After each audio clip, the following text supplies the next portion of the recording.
Okay, nama hafeeru jira. Kanaafuu har'aa barnoota keenya kan laallu CSS jalatti CSS paadingii maal akka ta'e ilaalla waan ta'eef okay,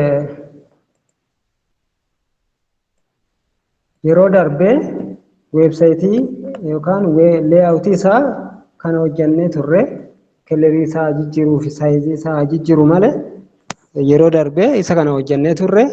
Amma immoo asuma irratti paadingiin maal akka ta'e, boorderiin maal akka ta'e, akkamiin effektoota isaanii fayyadamuu dandeenya yookaan baaluu isaa akkamiin daddaballeetu peejii keenya sirriitti bareechuu qabna kan jedhudha. Yeroo darbee hiikaan dhufne hiikaa ati barnoota asirraa hafee siif ergaa iimeeliidhaan si ergaa ammas dabalee rivaayisii godha waan ta'eef I think barnoota kutaa yeroo tokko qofatti si darbinatti fakkaata. Siif sirreessaasanii rakkoon qabu. Amantii guyyaa keenya beekuu qabda. Kibxataa fi Qidaamee sa'aatii 10 akkuma kana jechuudha.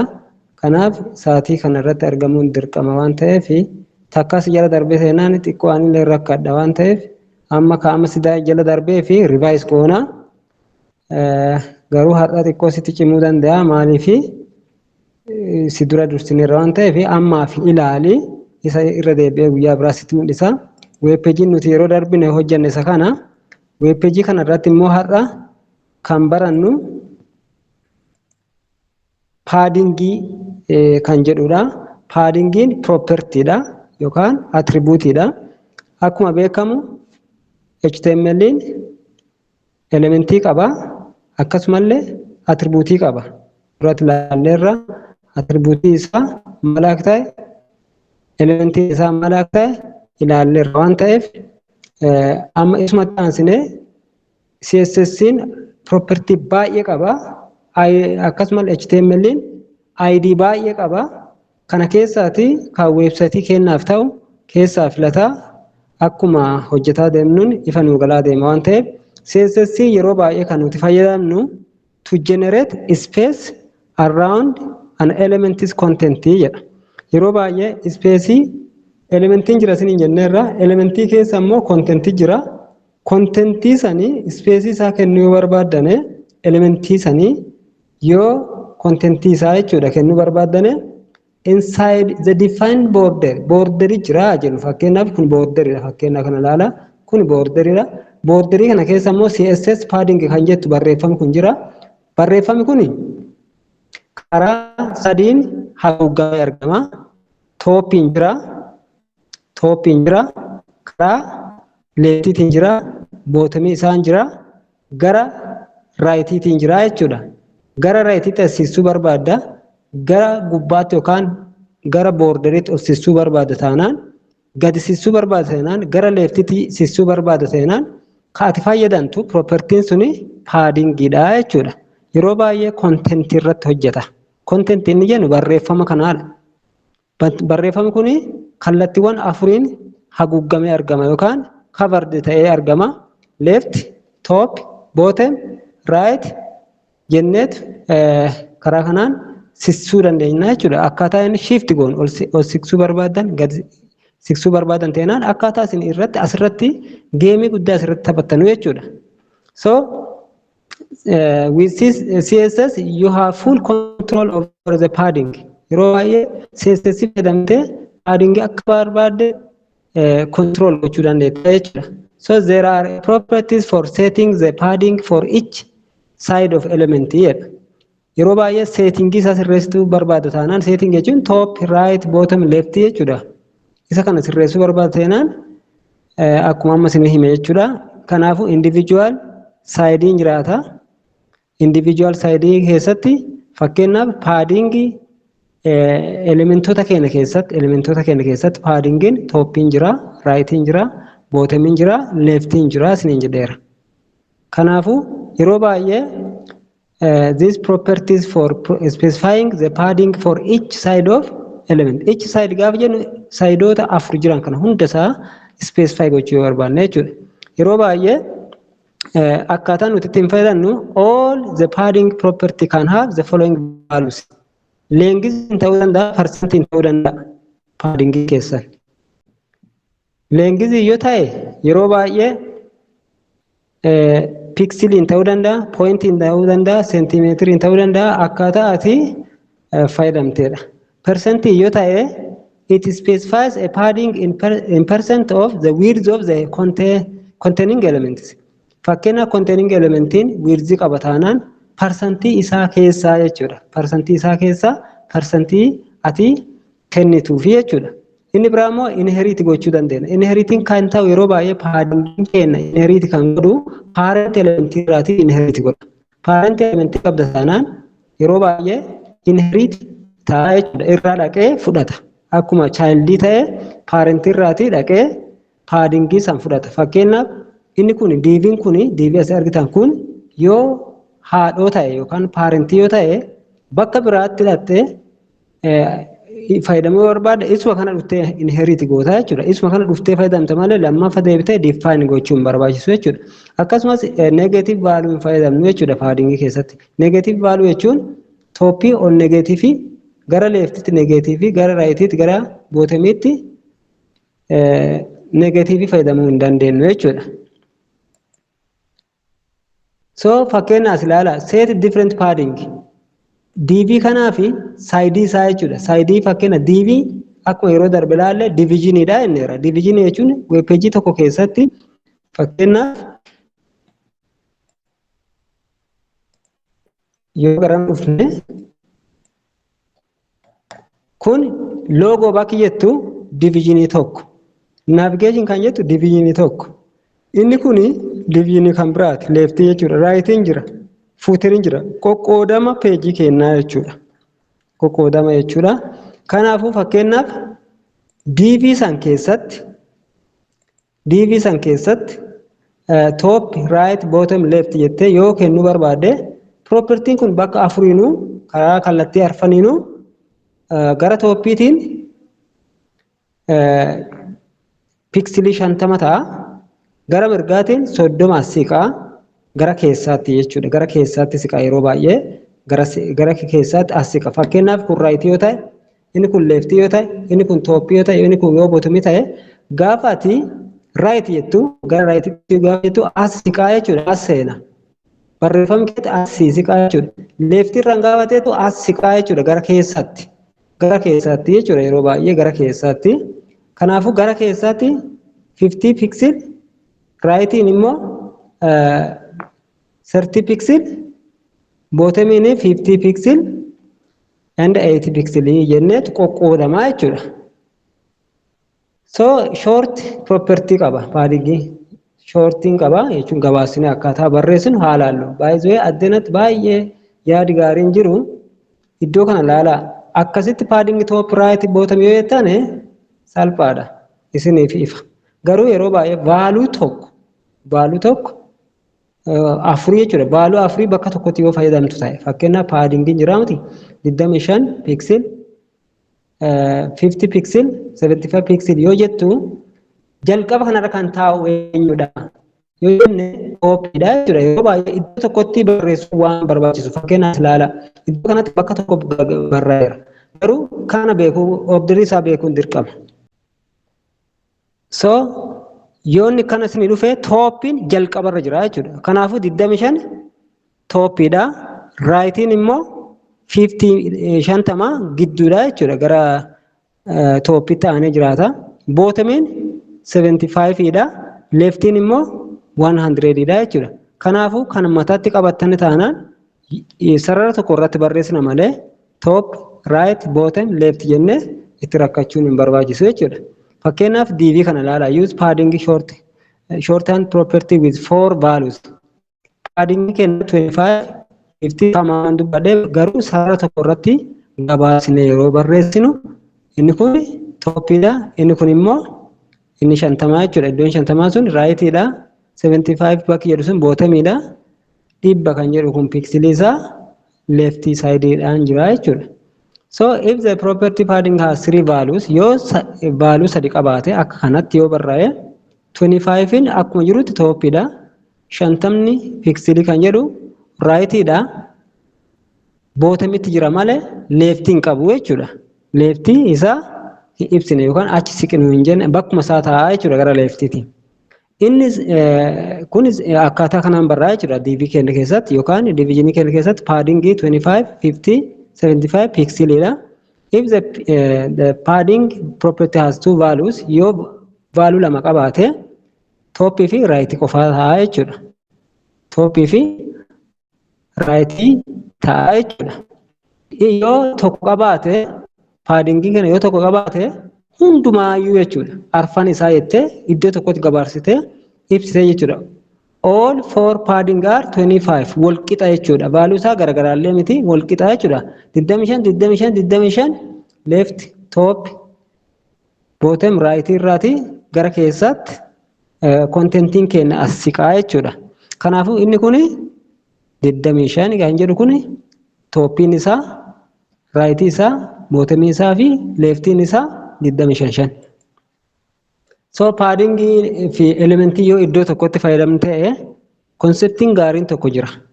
Padding and element width kan jedhu kun this property specifies the width of element is content area. Content area keenya specify godha widthin keenya.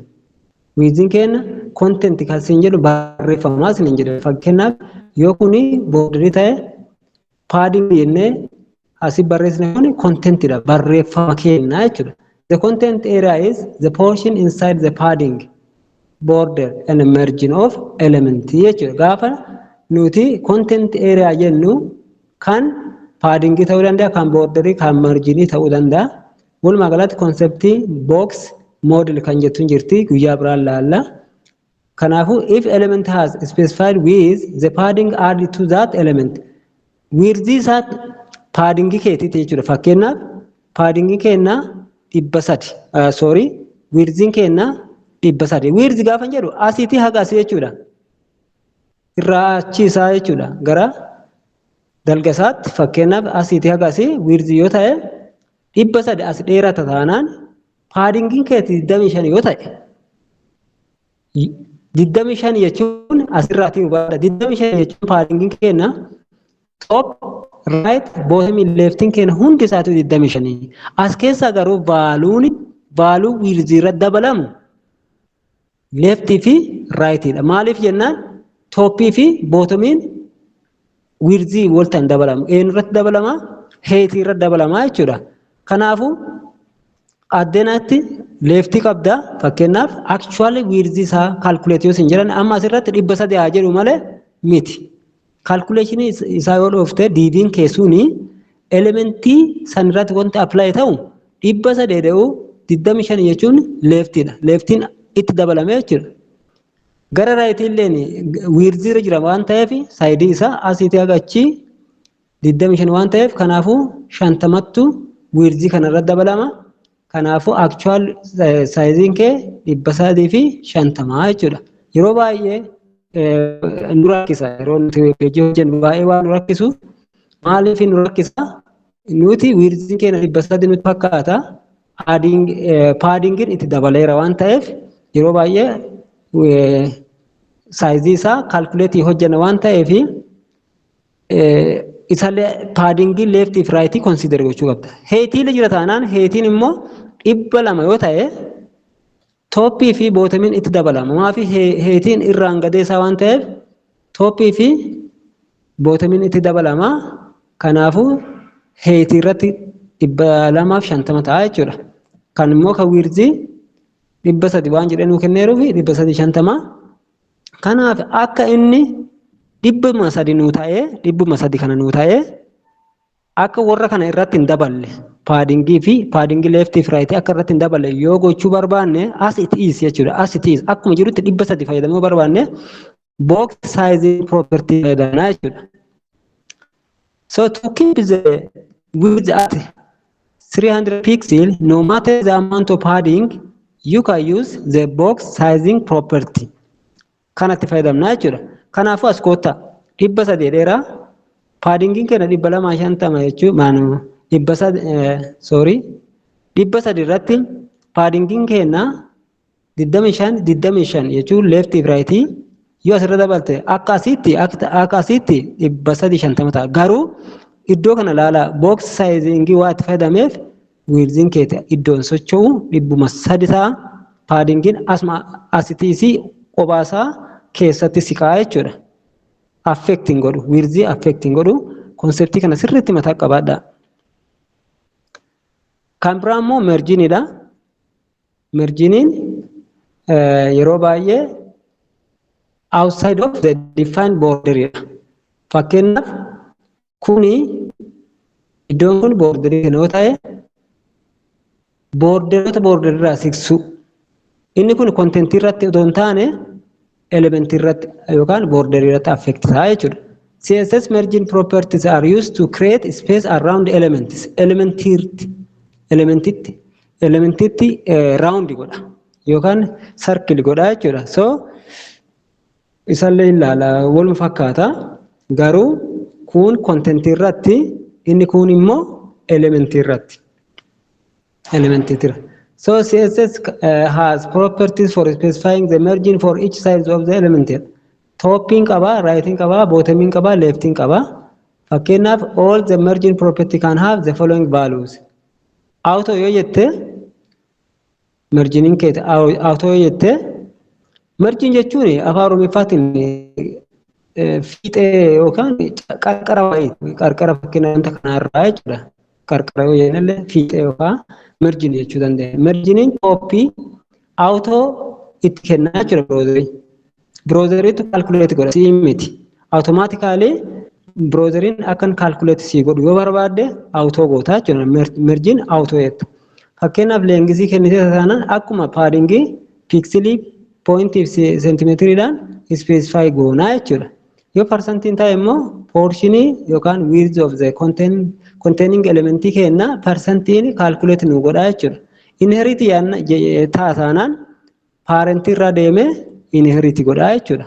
So asilletti negative value are not allowed jedha. Garuu fayyadamuu hin dandeenya baay'ee. Isa kana an fayyadamee argeera. Barreeffama akkanaa jiru malee ilaalla. Maafi gara alaatti bahuu barbaada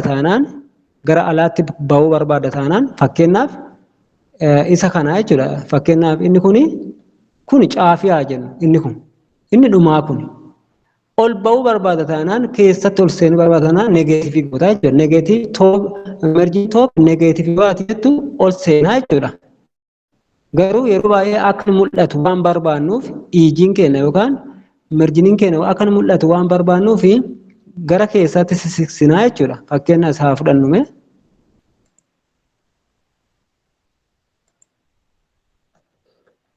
Okay, as ilaala fakkeenyaaf loogoo bakki jedhu kun adiidha bifisaa. Ol seensisuu barbaada taanaan negeetiivii fayyadamee ol seensisaa jechuudha. Garuu mul'atuu qaba akkana sissineet mul'atuu qaba waan ta'eefidha waan kanaaf negeetiivii fayyadamnu jennu malee negeetiivii fayyadamna jechuun keessa seenaa biroozerii keessa seenaa jechuudha. Iijii yookaan fiixee isaa kana achi keessa seenaa kanaaf jedhame malee rakkoo biraatu hin qabu. Bakki ati itti fayyadamtu jira waan ta'eef. Akkuma kana paaraagiraafii irratti fakkeenyaaf appilaayi gochuu barbaanne kun paaraagiraafii bakka bu'aa mergin top 100 mergin bottom 100 mergin right 150 baaluun isaa garaagaraa leeftii irraati piiksilii 80 raayitii irraati 150 jedheeti akkaataa inni paaraagiraafii keenya siqsuu barbaade jechuudha.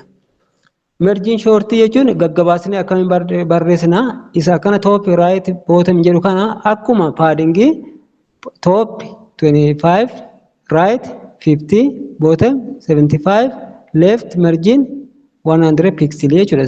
Tokkuma paadingiin akkaataan teessuma isaa garuu out of element irratti apply ta'a waan ta'eef merginiin element irratti ta'a element HTML irratti ta'a paadingiin immoo content irratti ta'a jechuudha. I think yeroo darbe isinitti mul'iseera. Okay. Fakkeenyaaf as ilaala. H1 kana achi siqsuu waan barbaadeef H1 jechuun H1 kuni headingidha. Headingii kana irratti apply ta'a merginii. Garuu paddingin my header kan jedhu kun contentii waan ta'eef contentii kana gara keessatti achiisuu barbaadan inni kun kanarratti ta'a merginiin immoo elementii kanarratti apply ta'a outside dha jechuudha outside inside moti inside kan ta'u contentii yoo ta'u yookaan paddingii yoo ta'udha akka inni isin galuuf duuba deebi'e so akkuma duraa sanii yoo inni 3 value qabaate yookaan value 3 yoo qabaate marginiin kenna top right fi bottom dha left hin qabu jechuudha akkanatti barraa si'a tokko shortening goone jechuudha short property kan jedhu gabaasneeti if the margin property has two value top if right qofa ta'a jechuudha inni kun top if right dha gaafa inni garuu tokko qabaate hunda isaatu all four margins are 25 pixel jechuudha kanaafuu kun 20 jechuun hundi isaatu 25 jechuudha out of value kan jedhamu jira automatically horizontal centering godha jechuudha gara centeritti achisun nusissa margin yeroo baay'ee auto do fayyadamuudhaan gaariidha maafi browseritti calculate nu godha waan ta'eef akka fedha keenyaa nuun ta'u garuu yeroo bakki nuti itti fayyadamu jira waan ta'eef inherit jechuun laallee irraa parent irraa deemee inherit godha so as ilaala bordering kenna fakkeenyaaf 1 pixel solid red yoo jedhu margin leftin kenna dhibba achi keessa seenii jedha kana ilaala waliin gara fuulduraatti so conceptiin biraa maanti jira borderidha the css border property allow you to specify the style width and color of the element is border element specify gochuu barbaada taanaan style filamta width fayyadamta color fayyadamta borderii keessatti borderiin kun attribute dha jennee rabaayze attribute yookaan property dha css fi html yeroo baay'ee html id jedhama yookaan tag jennaani css biratti immoo selectory jenna isuma html keessatti fayyadamta saniin selectory jenna property fi value qaba property sun baay'inaan css irratti apply ta'a asaalaallu the border style kan jedhu property specifies what kind of border to display dha property kun bordering kana akkam ta'ee display yookaan output nu kennu mala kan jedhudha fakkeenyaaf style gaafa jettu border style jettee dotted dashed solid double groove ridge inside outside none hidden jettee akkasitti kennita kanaaf right border bottom irratti left irratti akkana apply ta'a ilaallaa jira fuulduraatti fakkeenyaaf isa kana paragraafiidha dot yoo jettu maalidha kilaasiidha jechuudha kilaasiin kee paragraafiidha kilaasiidha dotted yoo jettu eessa qofatti apply ta'a dotted ta'a border jenna yeroo barreessinu border style dotted gaafa jettu dotii kana kennaa jechuudha dotii kana siifida inni biraa immoo daashid yoo ta'u daash kana sii kenna dotted fi daashidiin garagara solid gaafa jettu guutumatti jechuudha solidii kan ta'e kan caccaban qabaanne nuufida double gaafa jettu isuma kana solidii ta'e irratti double siifida kana ilaalaa deemna fuulduratti kana fakkaata akkaataan bareechinee ittiin deemnudha inni biraa immoo css borderidha border width dha so it specifies width of the four bordering kana fakkeenya asin tokko lama sadi afur kanaafuu borderii afur qabna yeroo baay'ee pixelii point centimetrii fi em dhaan fayyadamna ilaalla tokkoon baay'ee teen medium thick kan jennu jira predefined dha warri kun valuun kun predefined dha already nuuf define ta'eera fayyadamuu qofa so fakkeenyaaf example kana ilaallu paragraafiin keenya kilaasidha sin jedhana dootii jiraannan kilaasidha waan bakka jedhutti deeme border styling keenya solid gaafa ta'etu solididha solidii haa ta'u malee width isaa meeqa nu ta'e 5 pixel nu ta'uuti gaafa jettu in all direction asirratti width waan ta'eef left fi right dha jechuudha left right keenya apply asirratti ta'a walumaan laalla faayidee wanni irratti kilaas keessatti miidiyam jennee fayyadamna. Wiirziin miidiyam jettee fayyadamuu dandeetta. Piksiliin lakkoofsaan ol ka'uu dandeetta. Akkasumallee boordiriin keetti dootidii, soolidii, deebil, giruuv kan duratti ilaalle akkas goote babbareechaatuma deemta. Inni biraa immoo keleriidha.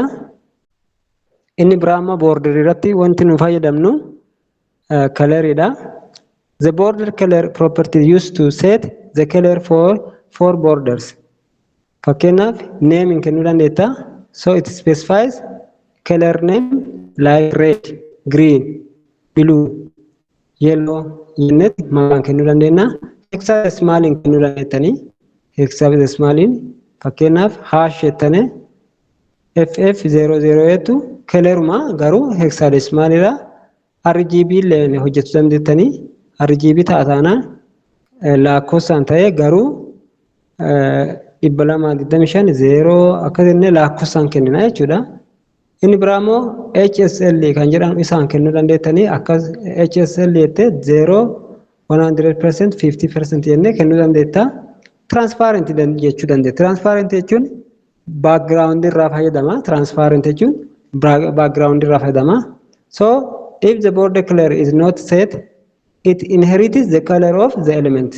Element if wanti ati colorii kennitee jira taanaan kan isaa fudhataa jechuudha yoo ati seet gochuudhaatti. So asirratti border style solididha.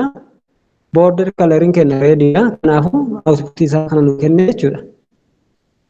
Iddoo kana immoo solididha. Style isaa solididha jechuun jajjabaadha, ciccitaa miti. Greenidha jechuudha colorii isaa. Inni biraa immoo dootididha. Dootidii jettee style isaa gaafa kennitu garuu colorii isaa biluudha. Akkasitti output isaa nuuf fidaa dhufa. So individual side isaa akkamiin hojjenna yoo jette fakkeenyaaf kan gama kana, kan gubbaa, kan jalaa, kan gara mirgaa jettee yoo addaan baasuu barbaadde border top style jettee dotted. Inni gubbaa kun dottedidha. Border style border right style solididha. Eessa jechuudha? Right jechuun iddoo kana solididha jechuudha. So inni biraa immoo border bottom stylein dottedidha. Inni jalaa kun dottedidha. Border left style solididha. Inni kun jechuudha. Yeroo baay'ee steepii kana eeguun dirqama baay'ee. Inni yeroo jalqabaa toppiidha. Right, bottom fi left jedhee akkasitti deema. Kanaaf bifa kanaan barra. So inni kuniif inni kun tokkuma jechuudha. Inni kuniif inni kun tokkuma. Border style jedhee dotted ta'ee solid gaafa jedhu dotted bakka jedhu kuni maaliif maalidha jechuudha? Toppii fi bottomidha jechuudha. Solid bakka jedhu kuni solid kan jedhu kuni right fi leftidha jechuudha. Inni solid bakka jedhu asirra jira jechuudha. Solid fi solidiin bakka left fi right qabateera. Tokko tokko ilaalaa deemna laabii keessatti. So the border styling top, right, bottom, left jedhetuma akkuma duratti ilaalaa ture steppiin isaa akkasitti ta'a. Fakkeenyaaf border style dotted solid double yoo jennu toppii isaa dotted, right isaa right and left borders are solididha. Bottom border is doubleidha jechuudha. So if the border style property has two values, lama yoo qabaate toppii isaa fi bottomii isaa borderiin jechuudha dottedidha. Yoo immoo right fi leftiin isaa immoo solididha jechuudha. Isuma hubbatti ilaallisan yoo lama qabaate. If the border style property has one value, fakkeenyaaf dotted yoo ta'e kallattii arfaniinuu dottedidha jechuudha. Inni kun isuma kana mul'isa. Border style jedhee dotted, solid, double jedhee akkanatti diigee hunda isaa barreessuu danda'a. For value. Yoo barbaade immoo gaggabaasee sadii isaa value isaa kennee lamaan kennee tokkoon kennee hunda isaa hojjechuu danda'a. Kun akkaataa isin filattanii hojjettanu. Almost waluma fakkaata inni kun fakkeenyaaf gabaasnee yoo barreessinu bakka tokkotti jechuudha boorderiin kenna. Boorderii jettaa 5 pixel jechuun widthidha. Solid yoo jettu styleidha jechuudha. Red yoo jettu color'idha. Bakka tokkotti fixuu dandeenya jechuudha. Kanaafuu output isaa kana nuu kenna yookaan display waliin nuu ta'u isa kana. Fakkeenyaaf left fi bottom jettee adda baasuu dandeetta. Border left yoo jettu gara jalaatiin width isaa 6 pixelidha. Style isaa solididha. Color isaa redidha jechuudha. Bottomidha ammoo inni kun leftidha. Inni kun bottom isaa 6dha.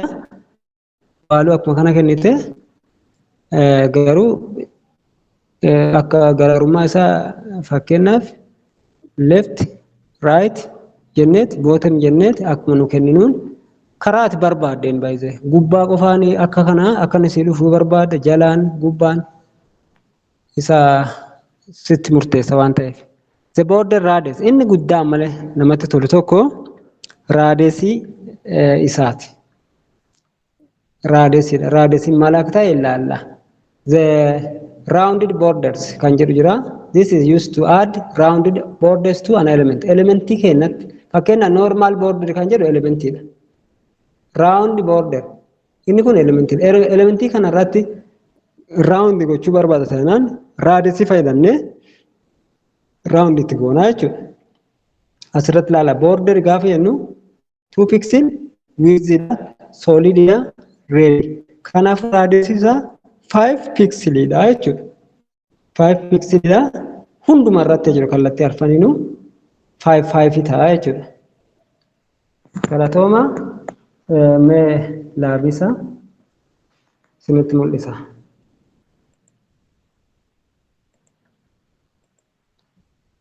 Fakkeenyaaf merjinii irraa jalqabnee haa ilaallu. Inni kun loogoo kenna. Iddoo loogooti eeriyaadha yookaan DB tokko jechuudha. Agarsiisa DB tokko fakkeenyaaf kana 5 jedheera. Fakkeenyaaf 20 godhe toppii isaa gadi siqaa jechuudha. Eenyu irraa siqaa? Naavigeeshinii kanarraa gadi siqa. Naavigeeshinii kana ofirraa agarsiisaa jechuudha. Sorry, toppii waan jedheef gubbaasaa jechuudha isa kana. Toppiidha. Toppiidha. Toppiidha. Bottomii yoo jedhe isa kana ofirraa agarsiisa. Amma fakkeenyaaf naavigeeshiniin kun irraa agarsiisu haa siqsinuti. Isa siqsuu barbaada seenaan naavigeeshinii kun jira. Toppii isaa jettaan naavigeeshinii bira deemte. Isa kana toppii gaafa jettu naavigeeshinii keessa ta'uu qaba. Naavigeeshinii gad siquu qaba jechuudha.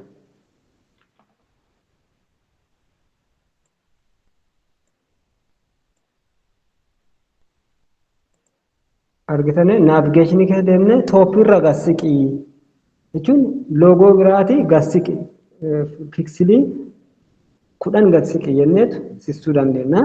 Haga isin barbaadda yookaan akka hin jiraan barbaadan no border jennaa jechuudha. 00 goona. Iddoo kana 0 gootanii kan gubbaa sanillee 0 gaafa isin jettanuuni inni kunillee ol siqaa. Akkasitti ol siqaa walta deebi'aa kunillee ol deebi'aa jechuudha. Fakkeenyaaf eessa keessa jira? Paarentii keessa jira. Paarentii keessa no duwwaa jechuu qaba.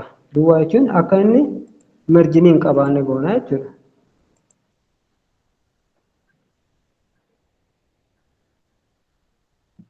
Okay. Bootemii waan ta'eef eessa? Bootemii isaa 0 haa goonu.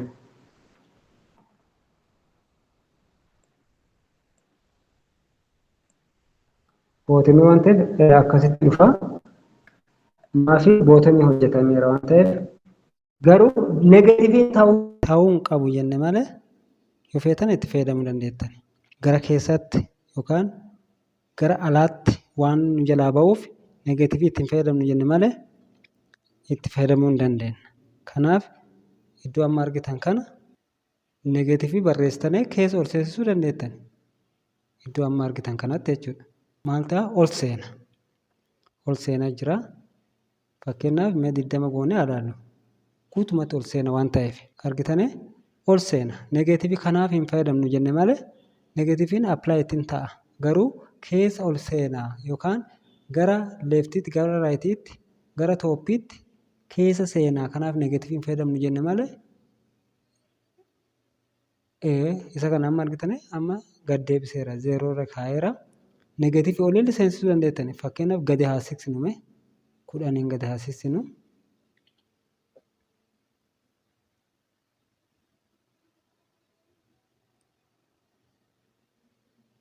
Fuuteer irratti jechuudha.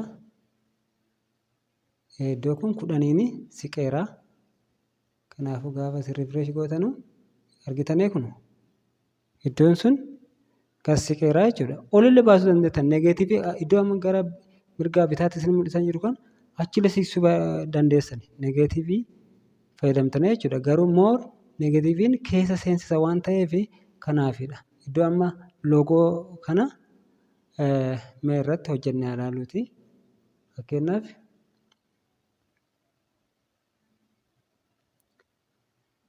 paadingii isaati. Paadingii isaa parsantii 10 goonee ilaallu. Maalirratti appilaayi ta'a? Barreeffama irratti ta'a. Loogoo irratti ta'a jechuudha. Achi siqsa. Achi siqsa. Kanaaf paading leefti yoo jennu iddoo amma isin mul'isan jiran kana argitanii miti? Iddoo kana kontentii asiisaa jechuudha. Kontentiidha. Marjiniin garuu DV isaati. DV isaati. Akkuma duratti tiyoorii irra ilaalaa turre. Leeftiidha argitanii miti? Leeftii 10 achi siquu qabaa jedheeni. Mee amma hunduma irratti jiru. Paading marjiin yeroo amma akkasii marjiin qofa ta'u hunduma kallattii hundumaanuu toop leeft bootom argitanii karaa hundaan akkan hojjetu. Argitanii hunda irratti jechuudha. Kanaaf tooppii qofa haa hojjennu, leeftii qofa haa hojjennuuti. Marjiin gaafa jennu gaafa paadingii qofa jennu leeftii, raayitii, tooppii hundisaa achuma keessa kallattii arfan hundasaa fayyadamne jechuudha. Iddoo amma argitanii wirzii kun meeqa dheera? Wirziin kun 100 dheera. 100 dheera. Gaafa isin amma 100 kanarra fayyadamtanu argitanii biroozerii haga biroozeriitti parsantii 100 fayyadamii jenneerraani. Parsantii 100 fayyadamii jenneerraani. Kanaaf parsantii 100 kun kan 70ti. Ooliin kun hunda waraappii walitti gooti waan ta'eef parsantii 100 illee deebisuu dandeettanii 100 guutuu fayyadamuu barbaaddan yoo ta'e guutumatti jechuudha.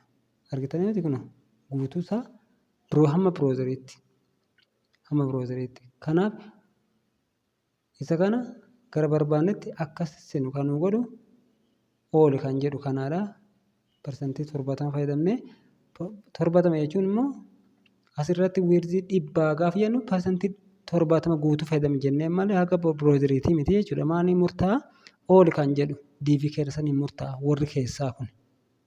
Warri keessaa naavigeeshiniin, loogoon, fuutiriin 100 kan jedheen kun parsantiin 100 sun kan 70ti.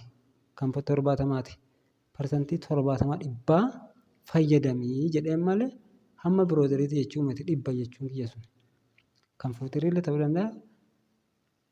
Kan naavigeeshinii, kan loogoo, kan paarentii bakki sun 100 gaafa jedhu 100 sun kan 70ti. Parsantii 70 guutuu fayyadamii jedheen malee hamma biroozeriitii miti jechuudha. Kanaaf hubadhaa.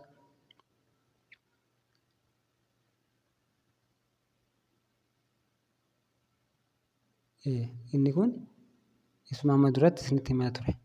Garuu akka wirziin keenya 100 guutuutti itti fayyadamnu box sizing kan jennu akka inni consider godhu actual size keenya jechuudha. Akka inni consider nu godhu nu fayyada jechuudha. Kana tiyoorii isaa laalleerra.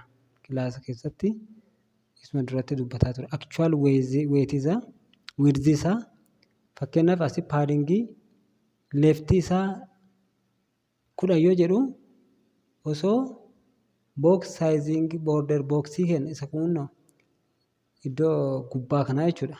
Iddoo gubbaa sana osoo ittiin fayyadamne ta'e 10 godhee jechuudha. Maafi leeftii fi fakkeenyaaf raayit mee fakkeenya raayitii 10 gaafa persentii isaatti dabalu 120 ta'aa ture. Garuu box sizing bordering kenna akka inni asirratti apply hin goone dhoowwaa jechuudha. Actual height isaa kanaaf argitanii duratti theory isaa waan barsiiseef achi ilaala. Raayitii fi leeftiin eessarratti dabalama jechuudha? Width irratti. Maafi widthiin dalgasaa achi ta'ee waan ta'eef. Kanaaf 120 akka hin taane kan nu godhu akka nuti irratti hin daballe akka inni godhuuf maal fayyadamuu qabna? Box sizing. Margin raayitii 10 gaafa jettan silaa eessarratti dabala ture? Silaa dheera. Width irratti dabala ture. Maaf? Raayitiidha. Kanaaf ilaala. Box sizing kenna maan goote akka nuti irratti hin daballe fakkeenyaaf mee balleessee haa ilaaluuti. Amma immoo irratti apply godha. Argitanii irratti apply godha. Maafi 130 godhe jechuudha. Padding leeftiin 10%dha. Padding raayitiin 10%dha. Widthiin kenna 120 pikselii 10 marginii isaa jechuudha. Kanaafuu gara raayitiitti jechuudha. Argitanii iddoo kana wal caala. Loogoo fi iddoo naavigeeshinii wal caala. Kanaaf akka rakkoon kun nurraa hin geenyeef box sizing fayyadamuu qabna jechuudha. Box sizing fayyadamuu qabna.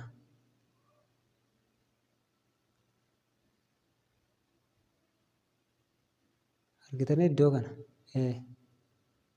Inni kun universal selectorii waan ta'eef hunduma irratti apply taati. ID yookaan taagii HTML hunda irratti apply ta'a. Loogoo irratti, body irratti, navigation irratti. Kanaaf isa kana universal irra godhannaa jechuudha box sizing. Box sizing. Border box jennaan jechuudha. Argitanii miti? Amma irratti hin dabalu jechuudha. Erga box sizing san fayyadamne irratti hin dabalu. Eenyu irratti? Width irratti hin daballe jechuudha. Kana. Irratti hin daballe. 10% kan jedhullee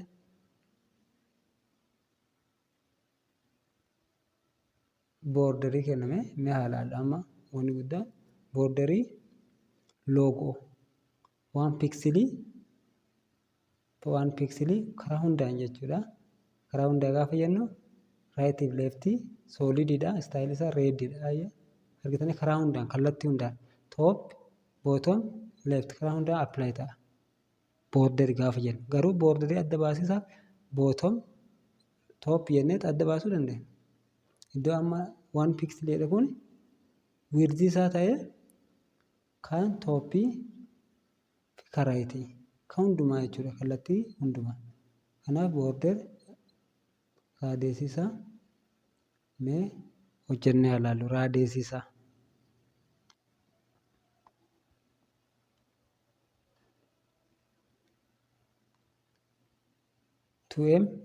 Gaafa jennu hunduma isaa jechuudha. Top bottom argitanii miti kun akkasi dhufa. Kun raadeesii isaati jechuudha. Kun raadeesii isaa yoo barreessuu barbaadan akkas. Kan toppii, kan raayitii, kan bootamii fi kan leeftii. Tartiiba isaa tiyoorii keessa waan laalleeruuf tiyoorii keessa ilaalaa yookaan irra deebi'aa rivaayis godhaa.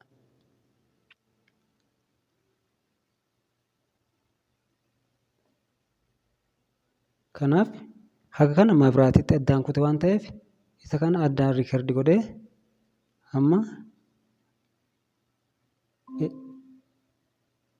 isa kana kanaaf godhe galatooma. Okay, waan mafraatii addaan badeef addaan isin hojjedhe asin achi waan viidiyoon jiruuf hordofa.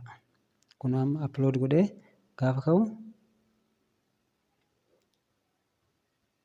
kun yeroo darbe mafraatiin addaan nukutee viidiyoo isaa addaan kan dura hojjedhe irratti oodiyoo isin galchi waan ta'eef oodiyoo kana akkasitti akkasiin hubattanuuf kan biraa immoo ilaallaa.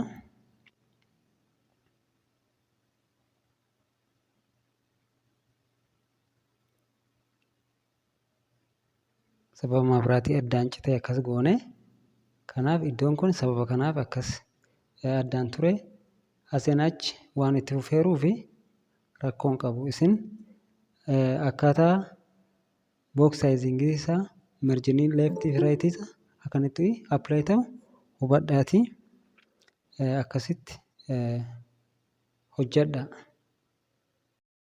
Okay, isinitti mul'ataa jira? Mul'achaa jira. Okay, gidduutti baay'ee ture natti fakkaata beekta. Rakkoon network teessaa. Okay. Haga eessaatti ilaaltanime?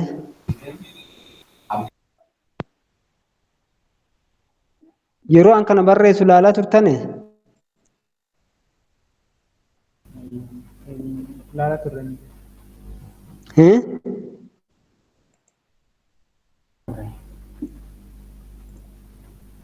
Okay.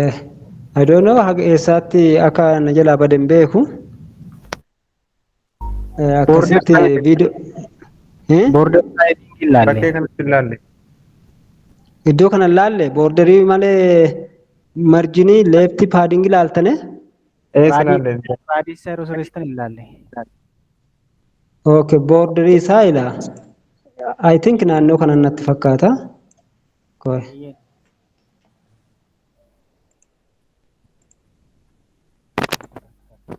Okay. Isa kana gadi siqsuu walitti fiduu hunda isaa ilaaltanitti ni miti? Isa kana ilaalleera. Okay. Boordarii isaa ama boordariidha jechuudha. Boordarii irratti boordarii isaa one pixel girdi isaa jechuudha. Istaayilli isaa immoo solidii keerii isaa red jennee yoo kennine kallattii arfaniinuu akkas nuuf circle godhaa jechuudha. Kaleerii kanaan godhaa. So isa kana raadeesii isaa fiduu barbaadan. Raadeesii jechuun akka inni raadeesii baay'ee jira. Boorder raadeesiin isa keessaa tokko fayyadamtanii boorder raadeesii isaa 2 pixel yoo jenne kallattiiwwan arfaniin nu hojjetaa jechuudha. Laaltanii iddoo kana itti dabalee ilaala lakkoofsa isaa. Fakkeenya parsantii pixelii 10 haa ta'u.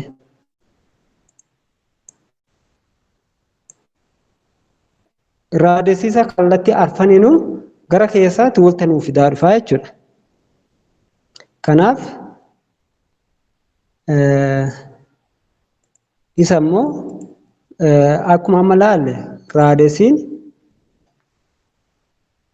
raadeesii karaa hundaan isuma kana laalle jechuudha. Karaa hundaan fiduu barbaadan gara gubbaa qofa yoo barbaadan foormulaa kun mataa isiin badi. Formulaan top if right qofa hojjannaa jechuudha. Top if right jechuun toppiin kenna 10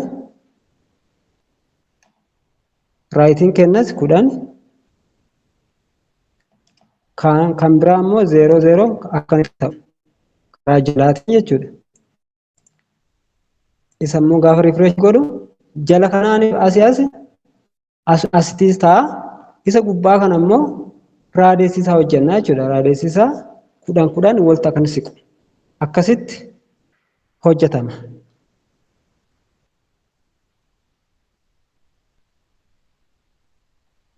nagama?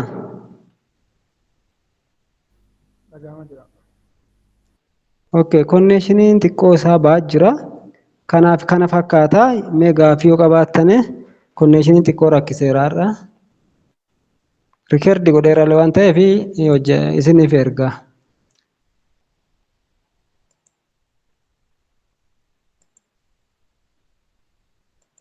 Waay gud. Kana fakkaata. Maa isin fakkaata? Mee I think Tasfaayeen baay'ee deemu.